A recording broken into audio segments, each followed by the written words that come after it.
Bom dia, boa tarde, boa noite, família Palmeiras. Seja bem-vindo mais uma vez ao Crias do Amit, o programa do Amit 1914 dedicado às categorias de base da Sociedade Esportiva Palmeiras. Aqui você vai saber tudo sobre os atletas, os treinadores e também o desempenho desses garotos. O Sub-17 teve uma derrota que doeu em todo mundo. Perdeu para o Flamengo na Copa do Brasil Sub-17, uma goleada. A gente vai dissecar esse jogo e essa fase que começou bem com o Orlando no Sub-17, mas tem esse duro golpe nessa última semana. No Sub-20, alcançamos a liderança do Brasileirão, faltando pouco para a final da fase classificatória. Gols, destaques, opinião, números, tudo aqui no Crias do Amit. Comigo para falar de Palmeiras, hoje temos o Taylor Moro, que é cria do Amit, e o Felipe da Base Palestrina, @BasePalestrina. Já siga lá no Twitter para ficar notificado de tudo que acontece. Peço o seu like, sua inscrição aqui no Amit 1914, porque é muito importante ter a sua opinião, seu feedback nos comentários. Deixe tudo aí. A gente sabe que a fase não é a melhor, pode cornetar também, tanto profissional quanto base. A casa é sua, fique à vontade aqui conosco. Vou dar saudações então aí ao Felipe antes de começar a falar de fato dos números, dos destaques. Seja bem-vindo e parabéns pelo ótimo trabalho aí na cobertura da base do Palmeiras. E aí, galera, muito feliz de estar participando com vocês aqui. Muito obrigado pelo convite. Espero que a gente faça um programa bem legal aqui. Muita informação, muita opinião aí, né? Um assunto bem legal para a gente falar aí. Perfeito, vamos compartilhando aqui a nossa foto sempre muito presente, com o Luan Silva avulso ali, mas vamos falar da base do Palmeiras, começando com o Sub-17, que tem a Copa do Brasil como a sua frente principal, o Paulistão simultaneamente, obviamente, e essas são algumas escalações aí, a do último jogo contra o Flamengo, essa derrota na semifinal por 7-3, mas nós vamos começar falando do jogo que levou o Palmeiras a essa classificação à semifinal, que foi Palmeiras e Atlético Paranaense. 2-0 na ida, derrota de 4-3 na volta, um agregado que levou o Palmeiras à semi. Tylon, fala desse Sub-17 que se classificou com méritos e o futuro ao Amit pertence. A gente fala daqui a pouco do que aconteceu na semifinal. Exatamente. Bom, o Sub-17 vinha de uma campanha muito boa, né, na Copa do Brasil. O Orlando assumiu o time no final de julho, após a demissão do Arthur Tiro. Desde então, era goleada em cima de goleada na Copa do Brasil, né? Vencemos vários times ali nas fases preliminares e chegamos para esse jogo contra o Atlético na ida, né, nas quartas de final, também muito bem, né, com o elenco praticamente todo à disposição do Orlando, o Endrick subindo, né, para o Sub-17, variando ali entre os jogos decisivos do Sub-17 e do Sub-20. Então o elenco estava muito bem, né, além da presença do Luiz Guilherme, que também é da geração do Endrick, de 2006, né, a gente vê aí os gols do primeiro jogo. Então uma vitória muito consistente no Allianz Parque, né, usando aí o mando de casa, a partida boa do Cauã Santos, que vinha sendo destaque, o Endrick também fazendo esse belo gol, né, na insistência, na força. Vale lembrar que ele ainda tem 2 anos a menos que os da categoria Sub-17, né, então muito precoce mesmo, né, já mostrando sua qualidade, e o elenco como um todo estava muito confiante. Porém, o que a gente viu lá no CT do Caju, do Atlético Paranaense, no jogo da volta, já preocupou um pouco, porque foi um time muito menos seguro na parte defensiva, né? A gente viu a escalação aí praticamente igual, né? O jogo da ida, porém foi um time muito inseguro, né? No primeiro tempo já tomando 2-0 logo de cara, empatando esse confronto e colocando o Atlético para o jogo, porém essa qualidade individual lá na frente fez a diferença, né? Então o próprio Endrick fez 2 belos gols, um de fora da área, Luiz Guilherme também jogando muito bem, né? Então o Daniel Silva, que virou banco por conta da presença do Endrick, mas também sempre participa bem. Porém, a defesa foi o ponto-chave, né? Que colocou a gente com muita preocupação, porque o time sofreu muito nas transições defensivas. Os 2 zagueiros ali não deram muita conta. O Gilberto entrou nesse time na lateral direita, que não é uma posição unânime, né, nessa equipe, e também não tem dado muito conta no setor defensivo. Então o Palmeiras tomou gols muito rapidamente no começo do jogo, e também quando conseguia fazer o gol, né, para voltar a vantagem para ele, já tomava outro. Então acabou que o Palmeiras fez o gol da classificação, né, nos acréscimos do segundo tempo, com o Serafim capitão, já deixando um pouco de preocupação, mas também um pouco de alívio por ter conseguido passar, tanto que a gente vai ver daqui a pouco a comemoração, né, depois de ter vencido o confronto, foi muito bonita no vestiário. Porém, Aí a gente pode ver, né, os jogadores pulando, cantando hino, cantando algumas músicas da torcida do Palmeiras, né, mostrando o valor realmente que eles dão ao clube, né, de jogar e de vestir essa camisa. Porém, depois, essas preocupações persistiram para o jogo contra o Flamengo, que a gente vai ver daqui a pouquinho.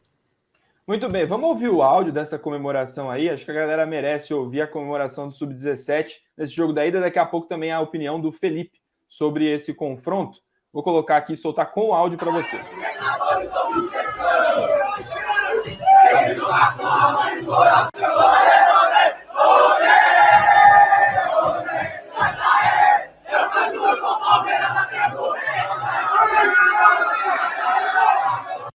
Perfeito. Se você está vendo esse vídeo aqui como estreia, você pode contribuir com a gente com o Superchat, tá? Fica à vontade aí também para contribuir para esse projeto. Felipe, agora a sua opinião. Eu até quero chamar a atenção para o garoto Hendrick, que fez um dos gols aí da vitória na ida sobre o Atlético Paranaense, porque é difícil separar ele por categoria. O moleque tem 15, joga no 20, faz gol até no 17. Enfim, é sensacional essa ascensão e a importância dele para esse time do Sub-17 nessa classificação diante do Furacão. Bom, o Tylon resumiu bem aí esses jogos do Palmeiras. Palmeiras, você citou sobre fazer um gol e tomar logo em seguida. Aconteceu isso no Brasileirão, né, Sub-17, com o jogo contra o Vasco, né, Palmeiras estava em vantagem contra o Vasco lá no Rio. E aí veio, no final lá, o juiz expulsou 2 jogadores do Palmeiras e o Vasco apertou e conseguiu a virada, né, aí trouxe o resultado para o Allianz Parque. O Palmeiras fazia o primeiro gol, tomava um empate logo em seguida, né, acho que essa concentração defensiva precisa trabalhar nesses meninos, né? Acho que a concentração tem que estar desde o primeiro minuto, né? É um time muito ofensivo, sem dúvida. Esse Sub-17 tem muita qualidade ofensiva, mas não adianta nada fazer 3 contra o Flamengo e tomar 7 depois, né? Se a gente for ver, o ataque foi super bem, porém a defesa deixou a desejar, né? O Hendrick, eu acho que desse segundo semestre aí, acho que é a grande felicidade nossa, né? A gente pode esperar muita coisa desse menino, né, que era uma dúvida, será que vai conseguir jogar no Sub-17, Sub-20? Ele está demonstrando isso, né, tem feito gols em todas as categorias, né, e tem jogado em mais de uma função, né, nesses últimos jogos do Sub-17 ele tem atuado como centroavante, ao lado aí do Giovani, do Cauã Santos, que o Cauã Santos, para mim, também excepcional, artilheiro da categoria, né, é um ponto esquerdo aí que a gente pode apostar muitas fichas nele, né. A torcida conhece mais o Giovani e o Hendrick, eu acho que tem mais hippie os dois, mas o Cauã é um cara que a gente pode sim ficar de olho nele. E o Hendrick tem correspondido, né? Sem dúvida a gente pode esperar muito dele aí. E gosto muito desse tripé de meia aí, o Léo, menino que veio do Corinthians, faz esse camisa 5 aí muito moderno, né? Chega muito à frente. E os dois Luiz aí dispensa comentários, né, cara? A gente tem um canhoto e um destro aí que os box-to-box aí, que o pessoal gosta de falar, a gente tá muito bem servido. O problema é que essa derrota contra o Flamengo veio de um balde de água fria aí, mas a campanha tem sido muito boa e o Palmeiras ganhou muito bem do Atlético aí. E a comemoração, a gente fica até feliz, né? Vai criando identidade nos garotos aí, vai criando bastante essa proximidade da torcida com eles, né? A torcida gosta disso. Perfeito. E o Felipe já até introduziu. Se você reparar aí na arte que está na tela, você vai ver que a escalação do meio-campo para frente foi a mesma, né? Rigorosamente a mesma diante do confronto da ida contra o Flamengo, na casa do Flamengo, 7-3, e ainda tem o jogo da volta. O Palmeiras não está eliminado, mas a missão é praticamente impossível, falando em linhas bem sinceras aqui. Tylon, como foi esse roteiro? A gente vai passar alguns lances desse jogo aqui também. O Palmeiras criou, o Palmeiras teve oportunidade, mas na defesa, de fato, o Palmeiras deu muito mole e o Flamengo aproveitou. O Flamengo foi extremamente eficiente. Quando tinha 4 chutes, os 4 tinham entrado na meta do Palmeiras. É inacreditável o que ocorreu, esse roteiro péssimo da semifinal da Copa do Brasil Sub-17. Eu acho que, primeiramente, é importante a gente tentar ressaltar ao torcedor que, no meio assim, de toda essa catástrofe, né, que a gente viu na terça-feira, o torcedor precisa ter paciência, né? Eu acho que muitos dos jogadores que a gente tem como estrelas hoje, né, como jogadores que a gente vê como craques, passaram por um vexame desse na vida deles, seja na base ou no profissional. O Messi, ano passado, tomou 7 gols do Bayern de Munique, 7 ou 8, acho que 8, né? Enfim, 8. vários jogadores tomaram grandes goleadas, né? Então, quanto como equipe, vão reagir a partir disso, né? Talvez não garantam a classificação, que é de fato muito difícil, mas como eles vão jogar a partir disso, né? Encarar para as próximas vezes, próximas categorias, eu acho que é o diferencial. Bom, dito isso, o jogo passou por uma escolha tática do Orlando, tanto na composição da equipe quanto no posicionamento, que eu vejo como muito contestável, né? Ele tirou o Jean Carlos, que era o lateral esquerdo do time, que também pode jogar de volante, um jogador que ofensivamente muito bem, né? Participou de vários gols ao longo da temporada e também era um dos capitães do time, né? Dos nomes mais fortes para colocar o Mina, zagueiro, e deslocar o Vareta para a lateral esquerda. Então talvez ele tenha pensado em uma solução defensiva contra o Flamengo, mas foi uma zaga muito mais insegura que a gente via nos últimos jogos. O jogo do brasileiro entre Flamengo e Palmeiras ficou 2-1 no Allianz, com o Palmeiras perdendo, mas jogando melhor, com uma certa segurança, mas esse jogo foi algo muito diferente, né? Porque as linhas do Palmeiras ficaram totalmente expostas.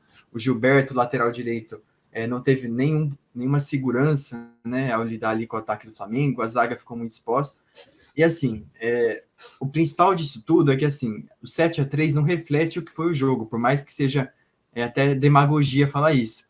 Porque o Palmeiras teve pelo menos, eu acho que o jogo inteiro teve 8 ou 9 chances claras de gol, de chegar na porta do gol e o goleiro defender, ou a zaga tirar, ou chutar para fora, ou na trave. 8, 9 claras mesmo. Poderia ter ficado 10-10 o jogo. A questão é que o Palmeiras tomou gol justamente quando não podia, e aí perdeu toda a concentração defensiva, e aí na hora de fazer, às vezes fazia e depois tomava mais 2 de novo. Então o Flamengo capitalizou quando era totalmente necessário e favorável a eles, e o Palmeiras perdeu a compostura quando justamente não podia. Né? A gente viu uma zaga, além desse posicionamento, que se desconcentrou, porque a gente teve o Gabriel Vareta em alguns momentos machucado ali, né, à beira do campo, ou caído, e a zaga não botou a bola para fora, não parou o jogo, enfim, é hora de furar a bola, né, de parar tudo e reorganizar o time, mas não, continuou sofrendo, né, em transição, e aí o Flamengo teve o mérito, obviamente, de fazer os 7 gols. Eu até estava falando durante o jogo com o Galassi, que já esteve aqui em algumas vezes, eu não duvidava que o Palmeiras fizesse 5 ou 6 gols lá. O problema era não tomar mais, e tomou no segundo tempo mais, o que aí complicou muito a vida, né? Então no Allianz o Palmeiras pode fazer muitos gols, porque justamente é um ataque excelente. O problema é não tomar mais e reorganizar justamente essa zaga, né? Então realmente é uma pena que tenha acontecido isso. Então vamos ver como que o Orlando, né, e todo o grupo de jogadores vai lidar com essa derrota. É isso, o Palmeiras ainda com os elencos que tem, os jogadores que tem, enfrenta o Nacional pelo Paulistão, né, no dia 9 e no dia 13, essa volta aí que será transmitida para o Brasil inteiro. Vamos acreditar, né, na molecada, quem sabe fazer história aí. E até é estranho falar isso, viu, Felipe? Mas faltou maturidade para a garotada de 17 anos do Palmeiras. Acho que essa é a palavra. Eles estão desenvolvendo isso, é fato. Mas parece que o Flamengo sabia muito mais o que esperar de si e o que poderia fazer foi extremamente letal. Sim, eu não pude ver o jogo, né? Esse horário de tarde me complica o trabalho, porém eu fui ver os gols, né? E dentro do que o Tyron falou, me surpreende com 8 minutos o Palmeiras estar desorganizado na defesa, né? Acho que uma coisa é você às vezes tomar um gol assim, já com um placar muito elástico, né? A gente acompanha o futebol faz tempo, sabe que tem algumas coisas que acontecem dessa forma. Agora, dentro de um jogo mata-mata, 0-0, 8 minutos, tomar um gol com a defesa toda aberta, me chama a atenção. Acho que sentiram realmente a troca do Jean Carlos. Jean Carlos é um volante, né? Que devido aí à ascensão do Léo, do Luiz Freire, Luiz Guilherme, ele precisou. O Orlando achou ali na lateral esquerda um lugar para que ele possa jogar, porque realmente é um dos líderes e tem a bola parada como ferramenta, né? Faz muitos gols de falta, né? Então não entendi, não tá no jogo, é um jogo importante desse, uma bola parada pode resolver. Então, me surpreendeu realmente essa desorganização, né? O Palmeiras tomou 4 gols no primeiro tempo, né? É muito, né? Depois, no segundo tempo, o Daniel entrou, o Palmeiras conseguiu melhorar, pôr a bola no chão, fez uns gols, né? Muito bonitos até, né? O gol do Daniel foi muito bonito com a jogada do Luiz Guilherme, depois do Hendrick, enfim. Tudo é possível, né? No futebol a gente já viu tanta coisa que a gente não duvida de mais nada. Porém, o Flamengo não dá para tirar os méritos do Flamengo, né? O Flamengo foi campeão da Copa do Brasil agora também. O Palmeiras, assim como o Flamengo, também investe muito da base, né? Então não é só o Palmeiras que tem um time muito forte na base, todos os times têm, né? Então, às vezes, a torcida imediatista ao ponto de falar ninguém mais serve, tudo, né? A gente vê no Twitter, o pessoal xinga de tudo, assim como é no profissional, né? Então, a gente tem que ter calma, né? É normal oscilar nessa idade, né? Principalmente sub-17, acho que ainda tem o sub-20, depois do profissional, né? Então tem mais 2 aí, degraus aí. Acho que o trabalho está sendo bom. O Palmeiras trouxe o Orlando, acho que era o cara certo ali, né? Era um cara que tem muito respeito dentro da base, né? E chegou num time novo, né? Tudo novo para ele. Pegou um trabalho já do Arthur, já tem aí, acho que no mínimo 3 anos já que já tá no Palmeiras. Então, pegou o barco pegou o barco andando aí, precisa fazer, né? O Palmeiras tem muita cobrança, né? A questão é, a torcida cobra muito do Palmeiras, né? E na base sempre ganhou, né? Últimos anos aí ganhou, então perde uma vez, acho que já não serve mais ninguém, né? Mas a gente torce, eu acho que o Palmeiras entrar concentrado aí, pôr bola no chão, os meninos têm capacidade para isso. E aí vai do jogo, a sorte do jogo, da bola aproveitar as oportunidades, né? E ganhar. Acho que é possível, porém é difícil, né? Igual você já falou. Mas já não desiste de torcer, né? O Orlando que começou super bem, né? Teve uma sequência aí de vitórias elásticas. E a sequência do Orlando no comando do Sub-17, como eu disse, tem o Nacional, o Flamengo, depois o São José no Campeonato Paulista, inclusive uma campanha boa, né? Bem boa. 21 gols pró, 6 gols contra apenas, 6 jogos, 5 vitórias e um empate. É uma ótima campanha no Sub-17, o Palmeiras que é líder do seu grupo. Vamos seguir então em frente, mostrar agora os números na temporada do Sub-17, juntando aí todas as competições. O Cauã Silva é o destaque, né? Tem 16 participações aí, ou fazendo gol, ou dando assistências, um pouco atrás do Daniel. São, de fato, junto com o Alan, os nomes, né, Tylon? Tem algum outro destaque? O Hendrick que tá chegando agora e já tá ali dentro dos mais cotados, com 5 gols e 2 assistências. Eu acho que esses são os que têm mais impacto direto, mas também não dá para menosprezar aqui que o Luiz Guilherme vem fazendo, inclusive esse jogo contra o Flamengo, para mim foi o melhor em campo, né? Um camisa 10 ali que sempre dá o último passe, que dribla, chuta muito bem. Então acho que eles chegam muito bem nessa categoria e tende a se desenvolver ainda mais, assim como o Hendrick.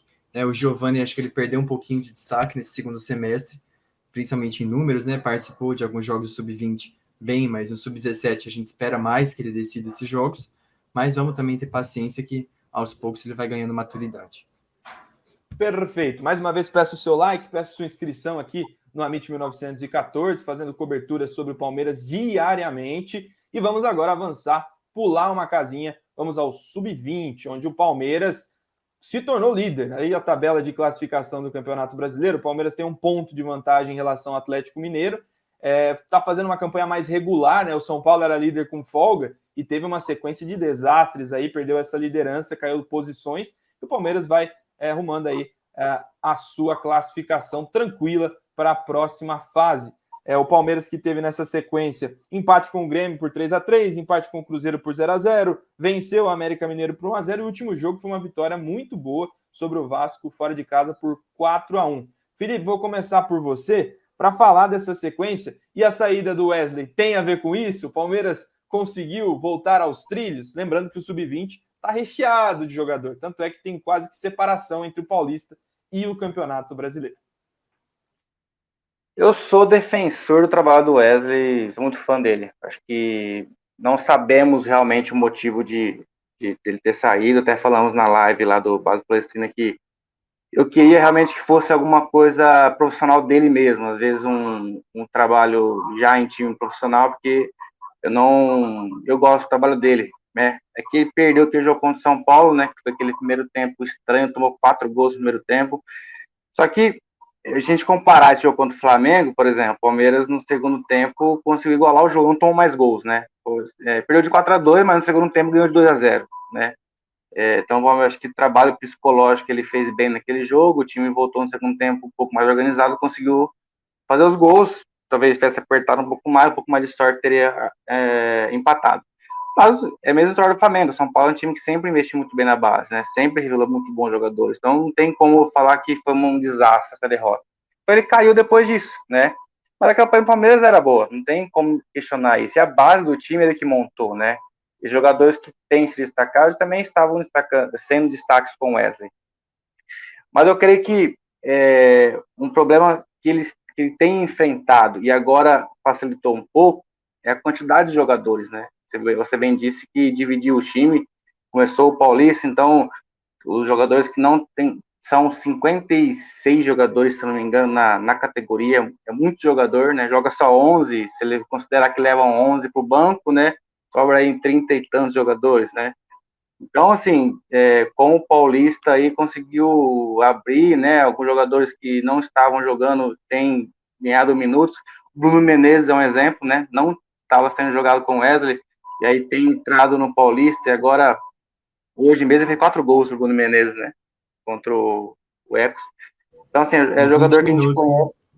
Então, é jogador que a gente conhece, sabe o potencial, mas não estava tendo rodagem no time principal, né? E tem vários, né? O Luan, o Robinho tá machucado, mas o Luan também tinha entrado bem, não jogou mais, né? Então, acho que é difícil lidar com tudo isso. Eu acho que talvez tenha sido um problema para ele administrar tudo esse número de jogadores, né? Porque estão nessa idade de jogar, eles têm que aparecer, né? Jogadores ali que vai estourar a idade e não jogou, né? Embora a média de idade do sub-20 é baixa, né? A maioria dos meninos tem 18 anos, então tem mais 2 anos de categoria aí. Mas a molecada quer jogar, né, cara? Então, talvez tenha sido um problema. Mas o Palmeiras recuperou bem no Brasileirão, chegou na liderança com mérito, né? E eu deixo um destaque aí pro Jonathan, acho que é um camisa 10 que o torcedor do Palmeiras pode esperar aí, que logo vai aparecer no time de cima aí, um camisa 10 diferente, características diferentes que a gente tem no profissional. E é um menino que já tem rodagem no profissional, né? Jogou uma Série A2, então tá indo muito bem no Sub-20, é um dos grandes destaques para mim, tá? Mas a gente pode citar aí 10, 12 aí que certamente serão usados, né? É saber se a gente vai ter espaço no profissional, né? É isso então, o Felipe falou aí, né, a opinião dele sobre esse momento do Sub-20, também o Wesley, e agora a gente vai continuar secando esse Campeonato Brasileiro, onde o Palmeiras chegou e alcançou a liderança. Tudo isso passou também pela vitória sobre o Vasco. O Palmeiras saiu atrás no placar e tem os seus destaques, conseguiu virar e fazer uma goleada na casa do Cruz Maltino. Fala, Tylon, sobre esse jogo e os destaques também das últimas partidas contra o América, Cruzeiro e contra o Grêmio, essa sequência de líder do Palmeiras no Sub-20. Então, após a saída do Wesley Carvalho, o Gilmei Aimberê, que era o seu auxiliar, comandava o time do Paulista, assumiu o time, né, no principal, portanto, para comandar as partidas também no Brasileirão. E o time passou por algumas mudanças, né? O Vitor Hugo ganhou mais espaço, o Gabriel Silva teve uma lesão, então ficou um pouquinho ausente. Ramon também ganhou mais espaço com a saída do Fabinho por conta de lesão, né? Já ele vai voltar e ter mais espaço novamente. Então, um time que ganhou uma outra cara, acho que ficou um time com mais pegada, principalmente na defesa, portanto, um pouco mais seguro. E essa partida contra o Vasco começou, né, com a gente perdendo, mas logo o time encontrou o caminho do gol. O Gabriel Silva fez uma partida muito boa novamente em apoio, gerou chances de gol, finalizou e fez um golaço de falta, que a gente vai ver daqui a pouco. O próprio Kevin tem ganhado também um pouco mais de maturidade, ele foi convocado recentemente para treinar com a seleção sub-18 do Brasil, então ele ganha um pouco mais de status, fez esse belo gol. Ainda falta corrigir várias coisas em termos de tomada de decisão, erros técnicos, mas é um ponto que também vem ganhando espaço, tem só 18 anos, então tem mais 2 anos na categoria. Então, a gente viu uma equipe um pouco mais madura contra o Vasco, que soube sofrer no comecinho, né, quando não começou bem, e logo depois encontrou a sua melhor forma a partir do meio campo. Jonathan também, como o Felipe disse, jogando bem, Gabriel Silva, Ramon. A gente teve entrada depois do Ian Custódio, que deu assistência, acho que é um lateral bastante também presente nessa parte ofensiva. então que vai ganhando casca, né, no brasileiro. Joga a última rodada contra o Ceará nesse final de semana, então a gente espera que vença, né, para pegar o 8º colocado e decidir os jogos em casa. Então, um time que vai ganhando maturidade, talvez é um time, assim, de certa forma, com menos status do que era aquele com Patrick de Paula, Gabriel Menino, Alanzinho, mas também é um time que é competitivo, que tem o melhor jogador, para mim, da categoria no Brasil, que é o Gabriel Silva, artilheiro, dando assistência, presente em gols. Então, um time que tem bastante chance, sim, de chegar às fases finais desse Brasileirão. E também, por outro lado, um banco muito bom, com várias opções, inclusive testadas nesse Paulistão. O Bruno Menezes, com 12 gols no Paulistão, sendo uma opção ali, caso o Jonathan não esteja bem naquele jogo, ou perca um pouco de espaço por lesão. O Pedro Bicalho também estava muito bem nesse jogo contra o Vasco, mas foi expulso. Então, um time que tem várias opções de elenco mesmo, para montar ali a sua melhor forma e poder competir. Perfeito, vamos ver então aí os números dessa temporada, juntando só o Brasileirão e Copa do Brasil, que daqui a pouco, no outro momento, a gente vai falar especificamente do Paulistão. O Gabriel Silva, gente, não só na opinião do Tylon, na opinião de vários jornalistas que não cobrem o Palmeiras e acompanham os jogos da base, basta acompanhar nas redes sociais. Segundo várias pessoas, o Gabriel Silva é o destaque em 2021 da categoria Sub-20. E um garoto que foi, na minha visão, mal utilizado no profissional, porque teve que cobrir buraco de mau planejamento, e agora volta e retorna aonde deveria estar, obviamente, desenvolvendo o seu futebol, e é o destaque da categoria, Felipe. Não tem nem o que falar do Gabriel Silva. Em breve, se não for vendido, né, porque tem gente que acha que quando estoura tem que vender, eu vi esse tipo de opinião também, em breve estará servindo profissional, e talvez hoje ele seja o melhor centroavante do Palmeiras, contando com o profissional. Sem dúvida, né, gente? O Gabriel Silva tem feito uma campanha na base muito boa. Os números mostram isso, né? Não é à toa que sempre foi artilheiro, né? Ele começou lá no Sub-17 como um camisa 10. Eu pude ver ele no estádio. Eu aqui, né, veio aqui perto da região. Fui lá naquela geração com Verón, Gabriel Silva, Fabrício, né? O próprio Marco Dias. Marco Dias fez esse gol no Sub-20 contra a gente. Ele é cria nosso também, que é da região ali também. A gente é muito amigo da família dele.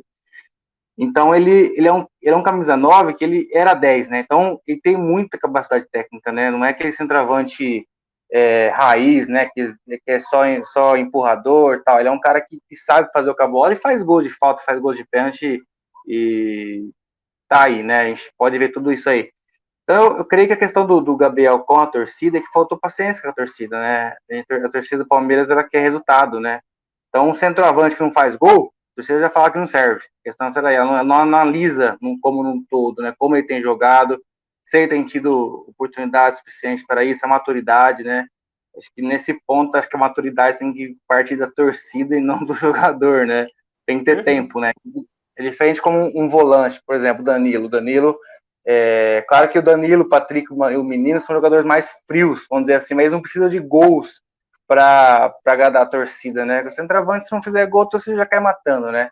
Então, sem dúvida que 2022 é o ano dele, inquestionável, ele sobra demais na categoria Sub-20, é um desperdício deixar na categoria Sub-20, porque acho que acaba nem crescendo mais, né? Ele na categoria não vai precisar mais dele para isso, então é no profissional mesmo, então você tem que ter essa paciência com ele, sem dúvida tem que ter espaço, como vários aí, né? A gente foi olhar para o meio campo do Palmeiras que virou uma fábrica de meio-campistas, né? Pode subir aí todos os Sub-20 que vai gerar problema de competição, né? Entre os demais, né? Assim como o Sub-17. Mas sem dúvida fica o destaque, Gabriel, inquestionável. Tanto é que os próprios rivais, né? O pessoal de fora aí vê ele. Então, não tem o que falar, né? É mais essa paciência que a torcida tem que ter com ele mesmo, que vai dar fruto, sim. Tem vários ali também, não na cola, mas querendo seu protagonismo. O Jonathan, o Kevin também. O Iago Santos, que deu uma sumida, mas daqui a pouco está de volta. É um ciclo, né? Tem que rodar, tem que participar. E falou bem o Felipe aí sobre o Gabriel Silva. Espero que em breve esteja servindo um profissional na hora certa, né? Vamos falar agora do Paulistão. Essa escalação foi do dia 7 de outubro de 2021, o dia que estamos gravando esse programa, e o Palmeiras teve uma boa vitória aí para cima do Ecos, né, no Campeonato Paulista. E se a gente observar, são jogadores que não apareceram tanto quando a gente falou de Brasileirão, mas estão sendo utilizados. É bom demais poder ver tanta gente assim. É triste, por outro lado, né, Thiago, que nem todo mundo vai ser aproveitado. Como disse o Felipe, 56 jogadores, e nem todos também estouram, né? Tem vários ainda que tem 2 ou 1 ano de sub-20 pela frente. A gente já teve algumas saídas, principalmente daqueles jogadores estrangeiros, outros de conhecimento da torcida, como o próprio Pedro Acácio, que jogou alguns jogos com profissional, que saiu do Palmeiras, o Zabala também, que chegou a jogar com a seleção da Bolívia, assinou agora com o Santos. Então, saíram vários jogadores dessa categoria e outros vêm sendo aproveitados, né? A gente pode ver o Vitor Hugo, que ganhou espaço também no Brasileiro, ele que já jogou de lateral, já jogou de ponta, tem correspondido no Paulista também. O Pedro Bicalho, que tem sido mais participativo ainda no Paulista, já ganhou ano passado. Vale lembrar que o Palmeiras é tetracampeão dessa categoria. Bruno Menezes, que foi destaque o ano passado, inclusive na final contra o Corinthians, e também tem jogado muito bem, já tem 12 gols, é o artilheiro do campeonato. Hoje mesmo fez 4 gols em mais de 20 minutos, mais ou menos. Então, um time que é muito bom, que sobra, obviamente, no grupo e também no estado, e também vai se maturando para poder vencer mais um paulista. Acho que mais importante que ganhar o pentacampeonato é, sem dúvida, amadurecer alguns jogadores que estão um pouco ali escanteados, seja por questão física ou por próprio desenvolvimento técnico, que possam logo ganhar a oportunidade nesse time principal. O próprio Bruno Menezes é um meia de muita capacidade técnica, às vezes precisa entregar um pouco mais em termos de entrega para o time, de marcação, de jogar sem a bola, mas com a bola ele é muito bom mesmo. Espero que logo ele ganhe chance também. Muito bem, aí alguns lances então do jogo contra o Flamengo de São Paulo, né? Jogo válido pelo Campeonato Paulista, e é até engraçado. A gente falou no Sub-17 que o Endrick fez gol, e aí também apareceu a tradicional comemoração, marcando o gol. Que bom ver o Palmeiras aí com tanta gente boa nessa categoria também. Vamos trazer aqui os números no Paulista. O Bruno Menezes, como disse o Thay, é um destaque, né? 12 gols, 3 assistências, seguido ali do Pedro Bicalho, que é mais aquele volante, que ajuda também na saída de bola, e também tem seus gols, junto com o Gabriel Silva, que está lá no Brasileirão. Enfim, é muito jogador. Mas o destaque específico, a revelação do Paulista para você, Felipe, é o Bruno Menezes, né? Sem dúvida, tem os números tem mostrado aí. Eu creio que, até falei numa live nossa do Base, que eu acho que teve alguns jogos que ele fez como um 9, e eu creio que possa ser tendência de ser usado mais vezes. É um cara que finaliza muito bem, né? E ele tem porte físico para isso, além de ter capacidade técnica, não só de trombador. Então teve alguns jogos que ele entrou mais como um 9, não assisti hoje também, mas os gols dele hoje foram ali na área do 9, né? Então pode ser que ele entrou ali. Então, é um jogador que tem muita capacidade técnica para essa função. Pode ser que isso seja uma surpresa aí também para o futuro aí, que possa ter um centroavante aí muito, muito bom aí. E é uma posição carente, né? A gente sempre sofre, a gente revela muito meio campista, né? Mas centroavante tá difícil. Os meninos que vieram aí, eu acho que o Jesus foi o último que realmente rendeu. E os outros que, né, Aníbal, Fabrício, né? Veio toda aquela expectativa, mas não rendeu, né? Então pode ser uma alternativa junto com o Gabriel, que realmente acho que é a melhor opção. Mas tem o Daniel, tem o Endrick, né? Acho que essa geração aí, daí para trás, aí tem boas opções, sim. Inclusive, o Pedro Lima, em entrevista aqui para a gente, falou que ele vai ser testado como atacante de fato. Ele está se preparando fisicamente, teve Covid nesses últimos tempos. E o João Paulo Sampaio, junto à comissão técnica, tem esse planejamento de testar os jogadores que eram de outras posições também no ataque. Quem sabe não encontra alguém com esse talento que o Palmeiras tanto precisa no profissional. E outra frase importante do Pedro Lima, se você não acompanhou a entrevista, está aqui no Amit, é só pesquisar pelo nome aí no YouTube. Ele fala, mais importante do que chegar rápido ao profissional é chegar pronto, né? É uma fala de alguém que tem esse sentimento e, obviamente, escuta isso todos os dias na academia de futebol. É um cara que nos deu entrevista. Em breve terá mais, hein? Em breve terá mais jogadores da base do Palmeiras aqui. Gostaria de agradecer muito ao Felipe da Base Palestrina. Se você não seguiu ainda, vai lá no Twitter acompanhar o trabalho. É muito legal sua participação, trazendo conteúdo junto com a gente aqui no Crias do Amit. Esperamos ter você mais vezes por aqui para agregar conosco. Valeu mesmo. Obrigado pelo convite. Foi um papo bem legal aqui. A gente nem viu passar o tempo aqui. E é muito bom falar da base. Acho que realmente é o pote de ouro aí do futebol, né? Então a gente acompanha e gosta muito de falar. E, pô, precisando estar aí, só convidar que a gente vem. Muito obrigado aí. Depois a gente marca alguma coisa para vocês irem para lá também falar com a gente. Show de bola demais. Tylon, mais uma vez, tamo junto. Nos vemos no próximo Crias. Um abraço para você. Valeu, Léo. Valeu, Felipe. Obrigado a todo mundo que acompanhou até aqui. Assistam os jogos, né, do Palmeiras, não só o programa, mas muitos passando no Sport TV, a Band, também na Eleven Sports. Então, vários conteúdos aí sendo disponibilizados para que o torcedor acompanhe, né? Não seja, às vezes, impaciente de só ver o que aconteceu, mas veja como foi, veja como os jogadores estão se desenvolvendo, porque em breve a gente vai ver esses frutos sendo colhidos. Muito bem, você comenta aí no chat e comenta também no vídeo o seu feedback, qual foi o seu destaque dessas semanas aí do Palmeiras na base, e acompanhe, deixe o seu like, fique com a gente sempre. O Amit tem uma programação gigantesca e você acompanha o Tá na Mesa, pré-jogo, pós-jogo, muita coisa legal. Te vejo na terça-feira lá no Palestra com o Léo Barbieri, que deu cano aqui hoje, mas ele estará de volta na próxima edição, sem dúvida alguma. Um abraço a todo mundo e avante palestra. Vamos que vamos.